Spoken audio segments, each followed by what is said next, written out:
ఇప్పుడు నేను చెప్పబోయే టాపిక్ వచ్చేసి క్రికెట్ బెట్టింగ్ గురించి. చాలామంది తెలుసు క్రికెట్ ఆడతారు.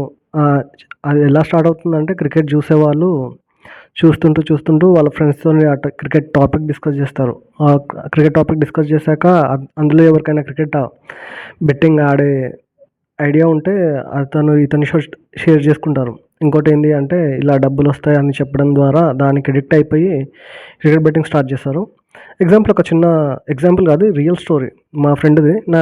One of my best friend. Best friend అంటే ఒక ఇద్దరు ముగ్గురు ఉంటారు కదా! అందులో నా టాప్ 2, టాప్ 3 ఫ్రెండ్స్‌లో వాడొకడు. ఈ వీడియో నేను చేస్తున్నా అంటే వాని సజెషన్ పైన ఈ వీడియో చేస్తున్నా. వాడే నాకు సజెషన్ ఇచ్చాడు. ఇలా చేయరా బయ్, ఇలా నేను ఇంత లాస్ అయ్యాను. అది కూడా దగ్గర 7 ఇయర్స్ నుంచి వాడు లాస్ అవుతుండు. సో స్టోరీలోకి వెళ్ళిపోతే వాడు ప్రజెంట్ నా ఫ్రెండ్‌కి, అతని పేరైతే నేను మెన్షన్ చేయను. బట్ నేను ఈ వీడియో చేస్తున్నా. నేను ఇది చేస్తున్నా కాబట్టి నా రిమైనింగ్ ఫ్రెండ్స్ ఎవరైనా చూస్తే వాళ్ళకి కరెక్ట్ ఒక ఐడియా ఉంటుంది. ఏంటి అంటే నేను ఎవరి కోసం చెప్తున్నా అన్నట్టు. సో అతను ఒక 7 ఇయర్స్ బ్యాక్ స్టార్టింగ్ చేసిండు బెట్టింగ్. ఆ టైంలో నేను స్టార్టింగ్ జాబ్ జాయిన్ అయిన ఉండే. సో అతను ఆ టైంలో గ్రూప్స్కి ప్రిపేర్ అవుతుండే అబ్బాయి. సో అతను బెట్టింగ్ స్టార్ట్ చేశాక మెల్లగా ఆ బెట్టింగ్ ఎలా స్టార్ట్ అయింది అంటే అతనికి కొంచెం డబ్బులు టైట్ ఉండే. ఆ టైంలో ఒక ఫోన్ ఉండే అంట అతని దగ్గర. ఆ ఫోన్ కింద పగిలిపోయి డిస్ప్లే వేయించుకోవాల్సి వచ్చింది ఆయన. సో ఆ టైంలో ఆ డిస్ప్లే అరౌండ్ 1200 రూపీస్ ఏమో ఉంటే అతను ఆ బెట్టింగ్ ఆడాడంట. 600 రూపీస్ ఏమో పెట్టి బెట్టింగ్ ఆడితే అప్పుడు 2000 రూపీస్ వచ్చినాయి ఆయనకి, ఆ రేషియో పరంగా ఆడితే. సో ఆ 2000 రూపీస్ రావడం వల్ల వాడు ఒక 1200 రూపీస్ పెట్టి బెట్టింగ్ ఆడాడు. ప్లస్ 800 రూపీస్ మంచిగా వాడు ఖర్చు పెట్టుకున్నాడు, తిన్నాడు, మంచిగా ఉన్నాడు. సో వానికి అరే ఇట్లా పైసలు సంపాదించవచ్చు అనేసి అప్పుడు బెట్టింగ్ స్టార్ట్ చేసినాడు. ఇప్పటివరకు 16 లక్షలు అప్పు అయింది వానికి.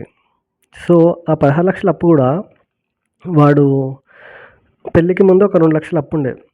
సో ఆ టైంలో అతను గవర్నమెంట్ ఎగ్జామ్స్కి ప్రిపేర్ అయ్యే అతను అది బెట్టింగ్ వల్ల ఏమైంది అంటే ఒక 2 lakhs అప్పు కావడం వల్ల ఆ గవర్నమెంట్ ఎగ్జామ్స్ వదిలేసి ఆ అప్పు కట్టడానికి అతను ఒక ప్రైవేట్ జాబ్ జాయిన్ అయ్యాడు.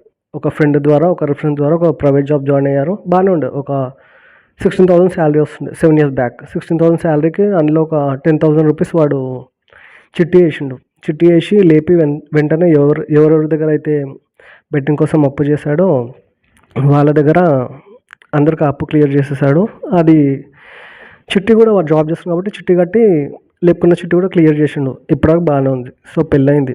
పెళ్ళయ్యాక మళ్ళీ ఒక పెళ్ళి టైంలో కొంచెం కట్నం వచ్చింది. కొంచెం సరిపోక ఒక 1,00,000 రూపాయలు అప్పు చేశాడు.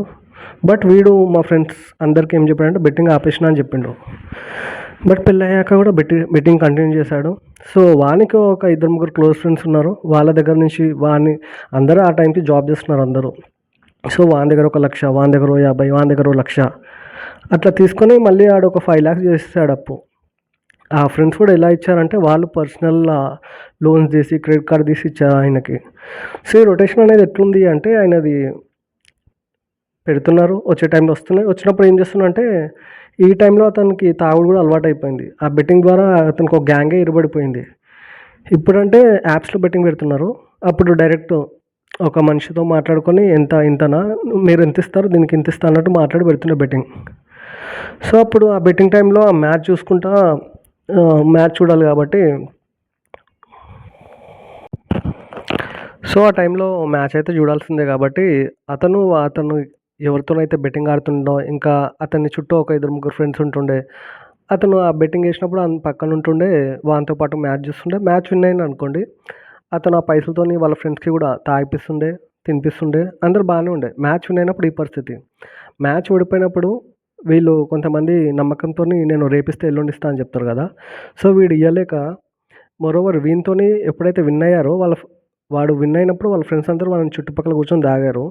అదే వీడు మ్యాచ్ ఓడిపోయినప్పుడు అది పైసలు కట్టడానికి ఎవడు వానికి హెల్ప్ కూడా చేయలేదు. సో దీనివల్ల ఆయనకి ఇంకా రియలైజేషన్ కాక అప్పటి నుంచి స్టార్ట్ చేసుకుంటూ వస్తే రీసెంట్ ఒక 1 year బ్యాక్ బంద్ చేసిండు ఆయన అన్ని ఈ బెట్టింగ్ ఇట్లా అంతా. ప్రజెంట్ చాలా మంచి జాబ్ చేస్తుండు. కెరీర్ పరంగా నేను అని పర్సనల్గా అంటే వాడు చేసే ప్రొఫెషనల్ మార్కెటింగ్, ఆ మార్కెటింగ్లో ఇంత షార్ట్ స్పాన్ ఆఫ్ టైంలో ఇంత గ్రోత్ ఎక్కడ చూడలేదు. అరౌండ్ 65K+ వస్తుంది. పెళ్ళైంది, ఓ పాప బాబు వానికి. 1 year బ్యాక్ రియలైజ్ అయ్యి అది జాబ్ చేసుకుంటా ఇప్పుడైతే ప్రజెంట్ ఆ 16 లక్షలకి అక్కడిక్కడ వడ్డీ తెచ్చి కట్టడం, ఆ నెల పరిస్థితి ఎట్లయిపోయింది అంటే, వచ్చే 65,000 పడతాయి ఆయనకి శాలరీ. బట్ పడిన 2, 3 డేస్‌కే మొత్తం శాలరీ అయిపోతుంది. ఇది కాకుండా ఇంకోటి మనము బెట్టింగ్ క్రికెట్ ఆడతాం. చాలామందికి మన ఇండియాలో క్రికెట్ అనేది ఒక రిలీజియన్ లాగా చూస్తాము. ఆ క్రికెటర్స్‌ని ఒక దేవునిలాగా చూస్తాము. సో, అలాంటిది మీరు క్రికెట్ బెట్టింగ్ ఆడారంటే అది క్రికెట్ గేమ్‌ని మనస్ఫూర్తిగా ఎంజాయ్ చేయలేరు. ఎందుకు చూస్తాం రిలాక్సేషన్ కోసం, హ్యాపీనెస్ కోసం మన ఇండియా ఇలా కప్ కొట్టిందని, అరే నాకు ఇష్టమైన ప్లేయర్ 100 కొట్టాడు. నాకు ఇష్టమైన బౌలర్‌లాగా నేను బౌలింగ్ చేయాలి. ఇట్లా బ్యాటింగ్ ఇట్లా ఆడాలి అన్నట్టు మనం ఇవి చూస్తాం. బట్ మీరు ఎప్పుడైతే బెట్టింగ్‌లోకి దిగారనుకోండి, అవన్నీ మీరేం ఎంజాయ్ చేయలేరు. అది టెన్షన్. వాడు 6 కొట్టిన ప్రాబ్లమే, 4 కొట్టిన ప్రాబ్లమే, వికెట్ పడిన ప్రాబ్లమే. ఎందుకు అంటే, ఎందుకంటే మీరు డబ్బులు పెట్టారు. మీరు ఆస్వాదించలేరు గేమ్‌ని. సో, ప్లీజ్ బెట్టింగ్ ఆడకండి. ఇంకా ఇంకా చెప్పలే కదా! ఇంకా వాని కండిషన్ ఎలా వచ్చిందంటే, వాడు చేసే మార్కెటింగ్ ఫీల్డ్‌కి మీ అందరికి తెలిసిందే మార్కెటింగ్ ఫీల్డ్ అంటే ఏరియా తిరగాలి. సో, బండి లేకపోతే నడవదు. బట్ వీడు ఆ బండి గూడా వేరే వాళ్ళ దగ్గర గిరిపెట్టి డబ్బులు తీసుకొని ఆడిన రోజులున్నాయి. సో, ఇది జస్ట్ పర్సనల్ రిక్వెస్ట్. ఇది ఏంది అంటే చాలామంది ఈ వీడియో చూసాక కొంచెమైనా రియలైజేషన్ అయ్యి బెట్టింగ్ ఆడరనేసి ఈ వీడియో చేశాను. మీకిట్లా ఇలాంటి ఇన్‌స్పైరింగ్ స్టోరీస్ ఇంకా కమింగ్ డేస్‌లో నేను అప్‌లోడ్ చేశాను. మీకు అప్డేట్స్ కావాలంటే ప్లీజ్ ఛానల్‌ని లైక్ అండ్ సబ్స్క్రైబ్ చేయండి. థాంక్స్.